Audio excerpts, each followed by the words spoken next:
अब दोस्तों इन टॉपिक के बारे में क्या बात करूं। कमजोर से कमजोर बच्चा भी होगा ना, वो भी बता देगा कि बाप रे बाप, ये टॉपिक कितने ज्यादा वायरल, कितने ज्यादा इंपॉर्टेंट है। लेकिन याद रखना, जितने ही ज्यादा इंपॉर्टेंट, जितने ही ज्यादा वायरल टॉपिक है, उतना ही ज्यादा टीचर इन टॉपिक में उलझा देता है स्टूडेंट को। और ये सारे टॉपिक जो है बहुत ही कठिन लगने लगते हैं। मैं बताता हूँ दोस्तों कि सारे टॉपिक एक दूसरे से लिंक है। समझ रही मेरी बात है? क्योंकि ट्रांसफार्मर का सिद्धांत तभी समझ पाओगे जब आपको अन्योन प्रेरण पता होगा, और अन्योन प्रेरण तभी समझ पाओगे जब आपको स्वप्रेरण पता होगा। अस्वप्रेरण या अन्योन प्रेरण की घटना कब घटी, किसने बताया इस तरह की घटना, तो है फैराडे। फैराडे के नियम को समझने के बाद ही समझ पाओगे। तो देखा, एक दूसरे से लिंक है। आप इसके पहले भी आपने बहुत सारे वीडियोस में पढ़ा होगा, देखा होगा। आप जज करना आप कि आपको मजा कहां आया, आप जज करना कि बेहतर फील कहां हुआ, आप जज करना कि इस वीडियो के देखने के बाद जब आप वीडियो को ऑफ करो, बंद करो, तो आपको लगे कि हाँ अभी भी मेरे दिमाग में चल रहा है। तब समझ लेना कि पढ़ाई एकदम बेहतर हुई है। याद रखना दोस्तों, ये एग्जाम में 100% आ सकता है, इसलिए बड़ा ध्यान से देखना। जैसे जैसे समझाओ वैसे वैसे समझते जाना, ये टॉपिक आपका सारा क्लियर हो जाएगा दोस्तों। चलिए स्टार्ट करते हैं। अब दोस्तों जैसे समझाओ वैसे ही समझना दोस्तों, सच कह रहा हूं, एक दूसरे से लिंक है दोस्तों। अलग अलग प्लीज हाथ जोड़ के निवेदन है, मत तैयार करो। अगर जो तैयार कर रहा है तो साला आपको पागल बना रहा है, बता दो पहले, ठीक है ना। एक एक चीजों को ध्यान से देखो, आपको एक एक चीजें लिंक होगी, और एक तैयार होगा तो अपने आप दूसरा तैयार होता चला जाएगा, ऐसा फील होगा आपको, ठीक है। तो जैसे बताओ समझना। सबसे पहले देखो, इसमें से जो भी खेल हो रहा है इस चैप्टर में, उसमें एक शब्द बार बार आएगा, चुंबकीय फ्लक्स, बाध्य फ्लक्स, पढ़ा होगा आपने, ठीक ना। तो फ्लक्स क्या है पहले समझो।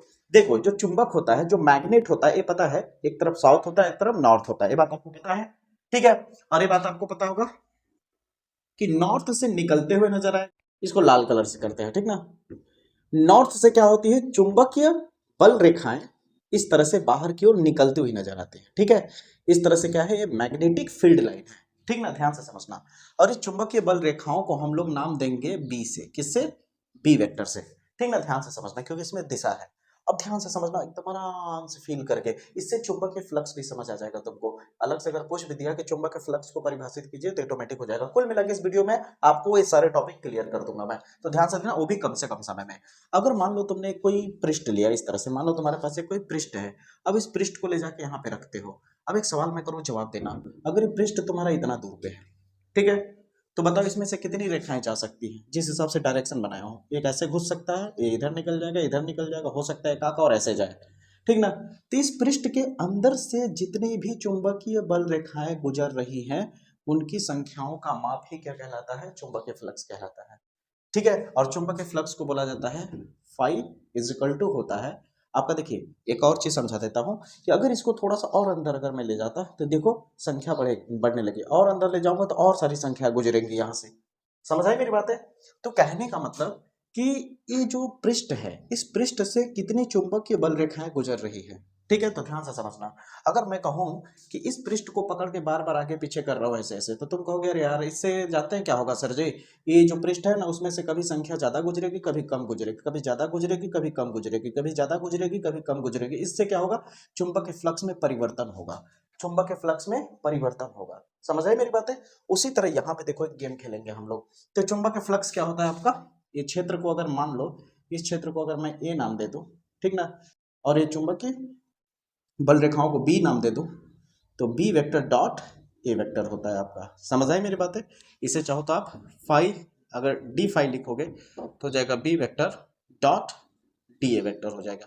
डॉट हटाओगे तो क्या हो जाएगा, B D A cos theta. ये वैद्युत फ्लक्स में आपने सीखा होगा सारी चीजें, ठीक है। तो इसका अभी कोई यहाँ पे लेन देन नहीं है, बस इसका शब्द का उपयोग करेगा फैराडे अपने नियम में, देखना ना। अब ध्यान से समझो, ये फैराडे एक्चुअली में पहले नियम में किया क्या जानते हो, वो ज्यादा कुछ नहीं किया, एक चुंबक लिया, एक मैग्नेट लिया, ठीक ना। उसने क्या लिया, एक चुंबक लिया, और चुंबक में क्या है, बहुत सारी इस तरह से बल रेखाएं हैं, समझ रहे हो, इस तरह से बहुत सारी क्या है, चुंबकीय बल रेखाएं हैं। अभी बंदा करता क्या था, ये चुंबकवा को बार बार आगे ले जाता था, फिर पीछे खींचता था, आगे ले जाता था, फिर पीछे खींचता था, आगे ले जाता था, पीछे खींचता था, आगे ले जाता था, पीछे खींचता था। इससे होता क्या था कि ये जो कुंडली है, इस कुंडली में बार बार फ्लक्स परिवर्तन हो रहा था, समझ रहे हो। इसके कुंडली जो थी, कुंडली किस तरह की काम कर रही है, इस तरह के पृष्ठ का, ठीक ना। तो प्रत्येक कुंडली में, किसमें, प्रत्येक कुंडली, कितने कुंडली है टोटल, टोटल कुंडली को मान लो n है, कुंडली की संख्या कितनी है मान लो n है, ध्यान से समझते रहना। तो हो क्या रहा है कि बार बार ये चुंबकवा को आगे पीछे ले जाता है, आगे पीछे ले जाता है, जिसकी वजह से क्या हो रहा है कि इसके फ्लक्स में बार बार परिवर्तन हो रहा है। अब फ्लक्स में परिवर्तन होने की वजह से क्या हो रहा है, इसके अंदर एक करंट जनरेट हो जा रहा है, एक ईएमएफ जनरेट हो जा रहा है, जिसे वैद्युत वाहक बल कहते हैं, ठीक ना। एक तरह का विद्युत जनरेट हो जा रहा है, करंट जनरेट हो जा रहा है। वो करंट अजीब किस्म का बिहेव कर रहा था, तो इसके इसके फ्लक्स में परिवर्तन होने की वजह से क्या हो रहा है, इसमें करंट पैदा होने लगा। और कैसे पता चला कि करंट पैदा हो रहा है, यहाँ पे उन्होंने क्या कर दिया, एक तरह की अमीटर वाली विक्षेपित सुई लगा दी। जैसे ही करंट इसमें हल्का भी पैदा होगा तो ये सुई क्या करेगा, ऐसे ऐसे हिलने लगता था। समझ आए मेरी बातें? तो ये सब देख करके जब देखा कि भाई हमारे अंदर ईएमएफ जनरेट होने लगा, एक तरह की धारा जनरेट होने लगी, तो ये सब देख करके फैराडे ने अपने नियम में लिखा कुछ। उसने लिखा कि जब किसी परिपथ में, ये हो गया परिपथ, देखो अब तैयार होने लगा तुम्हें, जब किसी परिपथ में क्या हो रहा है, जब किसी परिपथ में फ्लक्स परिवर्तन होता है, ठीक ना, जब किसी परिपथ में उसकी चुंबकीय फ्लक्स में क्या किया जाए, परिवर्तन किया जाता है, तो उस परिपथ में एक धारा उत्पन्न हो जाती है, उस परिपथ में एक धारा उत्पन्न हो जाती है, और वो धारा को क्या बोल रहा है, प्रेरित वैद्युत वाहक बल, जिसे ई लिखा गया है, प्रेरित वैद्युत वाहक बल। और ये जो धारा उत्पन्न हुई है, ये करंट जो उत्पन्न हुआ है, ये ईएमएफ जो उत्पन्न हुआ है, ये तब तक रहता है जब तक कोई चुंबकवा को हिलाता रहता है, टुई टुई टुई टुई टुई टुई, तब तक ये ईएमएफ रहता है। जैसे ये बंद कर देता है हिलाना, चाहे भला ही नजदीकी क्यों ना रखा हो चुंबक, नजदीकी रख दो, लेकिन ये चुंबक अगर आगे पीछे नहीं होगा तो फ्लक्स में परिवर्तन नहीं होगा, एक ही बार जितना जाना होगा ये लाइनिया घुस के रुक जाएगा। अब खेल समझ आ रहा होगा, फील हो रहा होगा, समझ आ रही मेरी बातें? तो इसका मतलब फ्लक्स में परिवर्तन होना बंद हो जाएगा तो ईएमएफ भी समाप्त हो जाएगा। ये कौन बोल रहा है, फैराडे अपने पहले नियम में। तो पहला नियम क्लियर हुआ, बोल दो एक बार, रिपीट कर दो। ये क्या है, एक कुंडली है, जब किसी कुंडली में या जब किसी परिपथ में, ऐसे भी बोल सकते हो, जब किसी परिपथ में या जब किसी कुंडली में चुंबकीय फ्लक्स के मान में लगातार परिवर्तन कराया जाता है तो ईएमएफ यानी वैद्युत वाहक बल उत्पन्न हो जाता है। यही फैराडे का पहला नियम है, और ये तब तक रहता है जब तक कि इसमें परिवर्तन होता रहता है, परिवर्तन होना बंद हो जाएगा तो ईएमएफ भी समाप्त हो जाता है। फैराडे का पहला नियम समझ आया, क्लियर हुआ? तो आपने फैराडे का पहला नियम समझ लिया। अब दोस्तों स्वप्रेरण और स्वप्रेरण गुणांक को समझने से पहले अच्छा इसको समझ लेते हैं, किसको, फैराडे के द्वितीय नियम को, ताकि ये फाइनल हो जाए। फैराडे का द्वितीय नियम क्या था, अभी आपने नोटिस किया था कि हमारा ईएमएफ पैदा हुआ था कब, जब फ्लक्स में परिवर्तन हो रहा था, ठीक है। तो फ्लक्स में जो परिवर्तन हो रहा है वो समय के साथ हो रहा होगा, जाहिर सी बात है, ठीक है, समय के साथ ही हो रहा, समय थोड़ी रुक गया होगा। तो कह रहा है कि ये जो आपका प्रेरित वैद्युत वाहक बल है, वो जो फ्लक्स में परिवर्तन होता है उसके अनुक्रमानुपाती होता है। अनुक्रमानुपाती का मतलब होता है दोस्तों, याद रखिएगा, अनुक्रमानुपाती का मतलब होता है कि अगर फ्लक्स में परिवर्तन का मान बढ़ेगा तो ईएमएफ का मान भी बढ़ेगा, फ्लक्स में परिवर्तन का मान घटेगा तो ईएमएफ भी घटेगा। समझ आई मेरी बातें? तो ये एक दूसरे के डायरेक्टली प्रोपोर्शनल है, याद रखिएगा, निगेटिव साइन के साथ, ठीक है। अब ध्यान से समझिए आपका स्वप्रेरण गुणांक क्या होता है, स्वप्रेरण क्या होता है, फिर स्वप्रेरण गुणांक क्या होता है, समझिएगा। बहुत इजीली ढंग से आपको समझा दूंगा। आपसे एक सवाल करता हूं इसको समझाने से पहले, कि मान लीजिए यहाँ पे एक आपके पास बल्ब है और यहाँ बैटरी है, यहाँ स्विच है। अगर स्विच को मान लीजिए ऑन कर दिया तो बल्ब क्या होगा, ऐसे धीरे धीरे जलेगा, जल गया, बुझ गया, ऐसे होगा, या फिर ऐसे करेगा, भक जल गया, भक बुझ गया, भक से जल गया, भक से बुझ गया। घर पे जब लाइट आता है तो बल्ब आपका ऐसे जलता है क्या, थोड़ा इशारा करके ऐसे। जब आपके घर में अचानक लाइट आता है तो बल्ब कैसे जलता है, ऐसे करके जल जाते हैं, या फक से जल जाता है, तो कहोगे फक से जल जाता है सर। तो यहाँ पे क्या हो रहा है कि धारा जब इसमें जा रही, प्रवाहित हो रही, फटाक से जल रहा है, फटाक से बुझ रहा है, ठीक है। लेकिन अगर यही कुंडली अगर इसकी यहाँ लगा दूं, ध्यान से सुनना, अगर यहाँ पे एक ऐसे कुंडली लगा दूं तार का, इसको ऐसे घुमा दूं, ठीक है।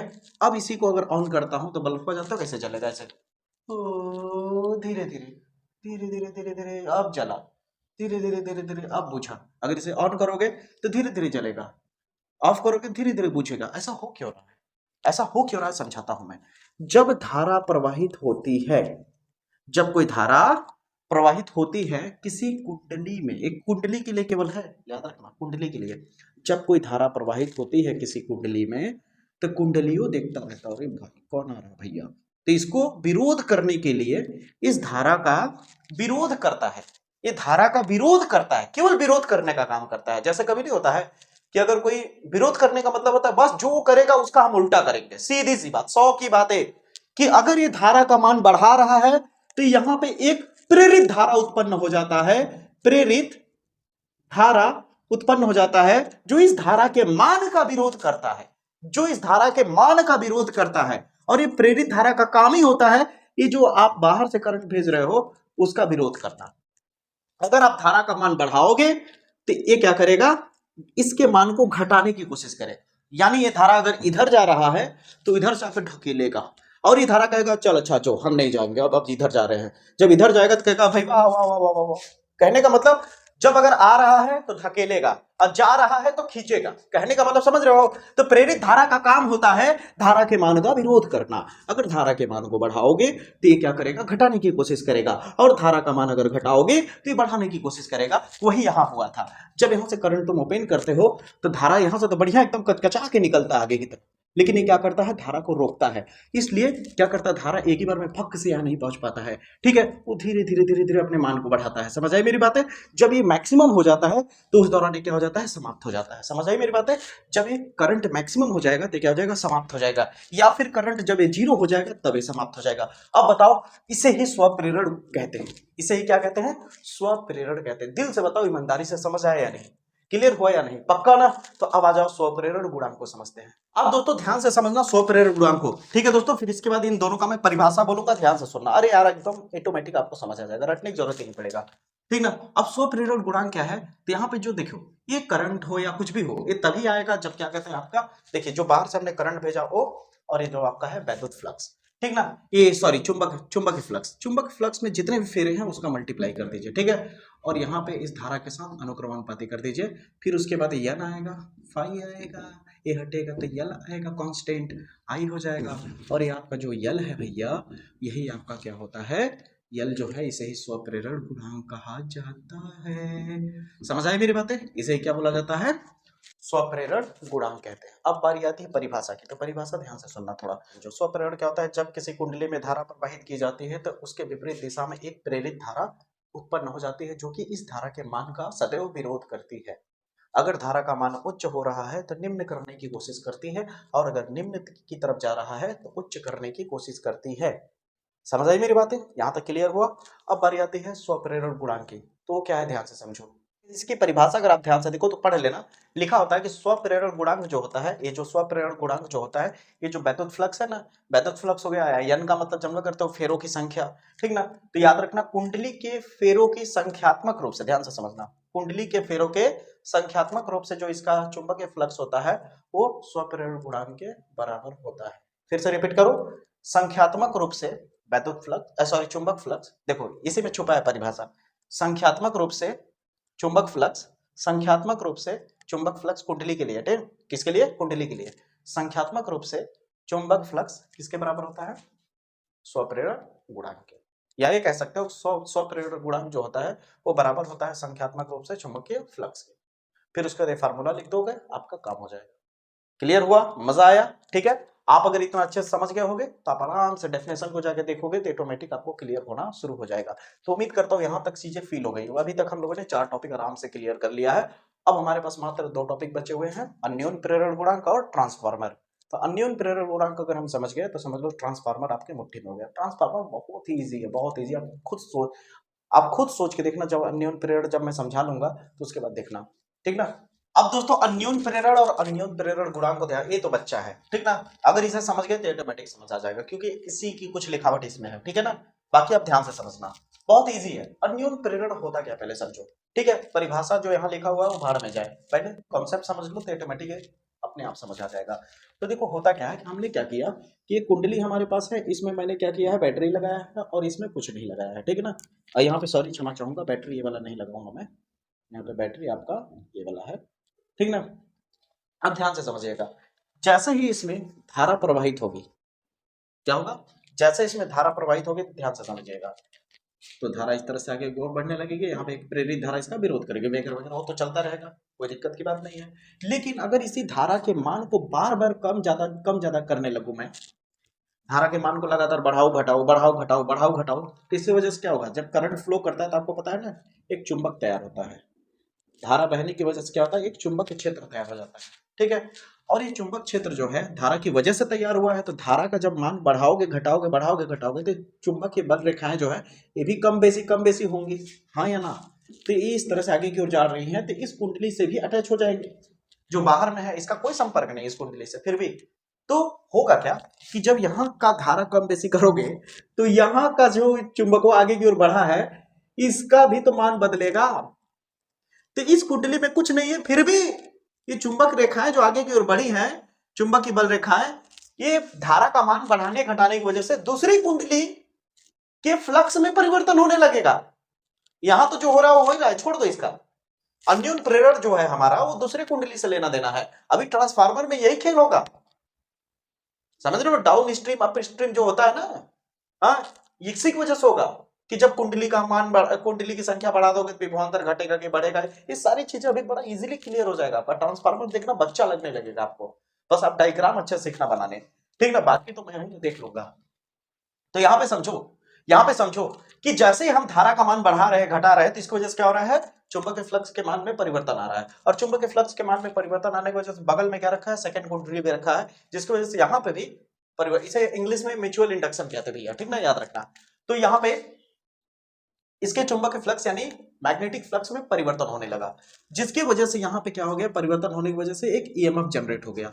ईएमएफ यानी जैसे हम लोग बोलते हैं प्रेरित वैद्युत वाहक बल। एक बात पूछो, दिल से बोलना, प्रेरित वैद्युत वाहक बल बार बार मैं यूज कर रहा हूँ, समझ पा रहे हो क्या है, क्यों प्रेरित वैद्युत वाहक बल बोल रहा हूँ, धारा क्यों नहीं बोल दे रहा हूँ, हाँ, सीधे सीधे करंट क्यों नहीं बोल रहा हूँ, है तो करंट ही, लेकिन फिर भी मैं क्यों नहीं बोल रहा हूँ, कारण बताता हूँ।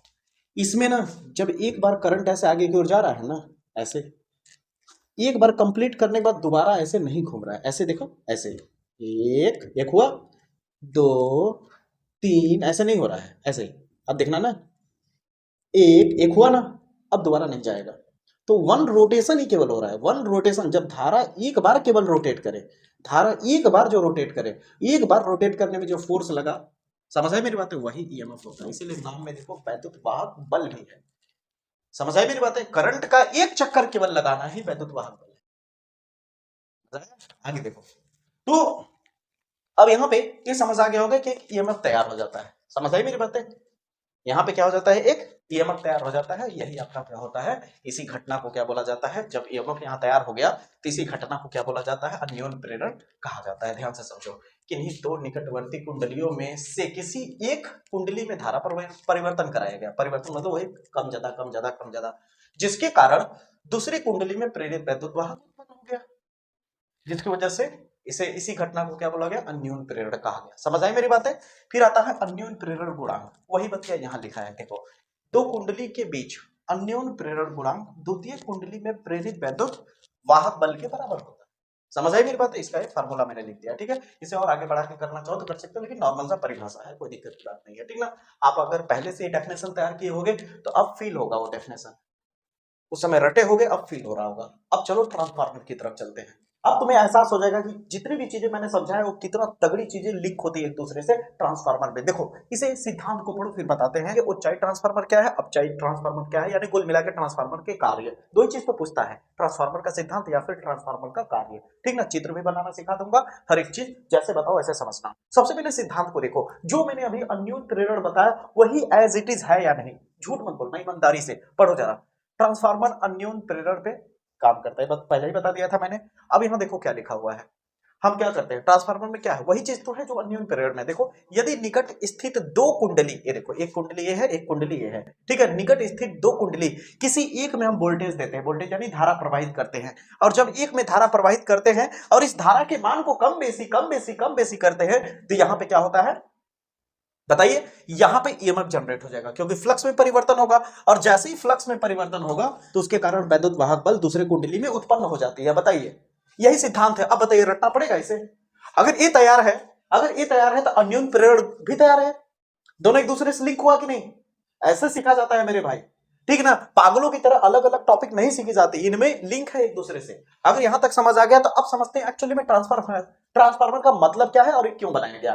ट्रांसफार्मर का काम होता है वोल्टेज को बढ़ाना या घटाना, ट्रांसफार्मर का काम होता है वोल्टेज को घटाना या बढ़ाना। अगर वोल्टेज घटाने का काम किया जा रहा है तो उसे अपचाई ट्रांसफर कहते हैं, और अगर वोल्टेज बढ़ाने का काम किया जा रहा है तो उसे ऊंचाई ट्रांसफर कहते हैं, यानी इसे डाउन स्ट्रीम ट्रांसफार्मर, इसे अप स्ट्रीम ट्रांसफार्मर भी कहते हैं अंग्रेजी में। ध्यान से समझना, अब तुम्हें मजा आएगा अब जो बताने वाला हूं। होता एक्चुअली में क्या है, यहाँ क्रोनोलॉजी क्या है, गेम समझो। मान लो मैंने यहाँ पे एक कुंडली लिया इस तरह से, बाबू ध्यान से समझना, बड़ा मजा आएगा, ठीक है।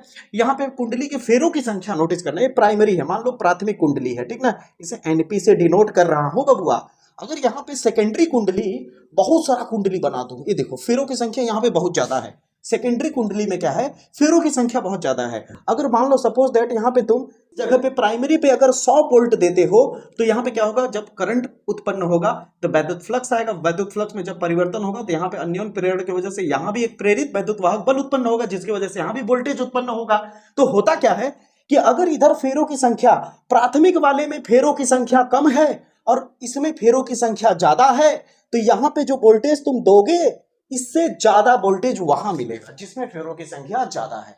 तो जब हमें वोल्टेज बढ़ाना होता है, कम वोल्टेज दे के, यानी हमने इनपुट का मतलब देना और आउटपुट का मतलब लेना, हमने कम वोल्टेज दिया लेकिन लिया ज्यादा वोल्टेज, ठीक है। तो ये किसके अंतर्गत आ रहा है, ऊंचाई ट्रांसफार्मर, अप स्ट्रीम ट्रांसफार्मर के अंतर्गत, ठीक है। अभी मैं पूछूंगा कि ये स्ट्रक्चर किस पे काम कर रहा है, बताना तुम।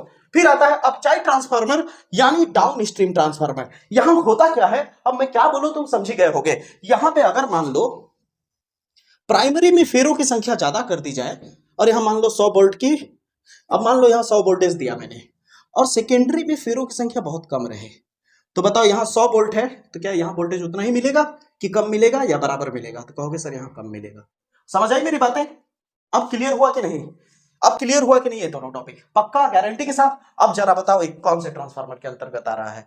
प्राइमरी में देखो फेरों की संख्या कितनी है, सेकेंडरी में देखो फेरों की संख्या कितनी है, बताओ यहां वोल्टेज ज्यादा मिलेगा या कम। समझ गए, कमेंट में जरूर जवाब देना।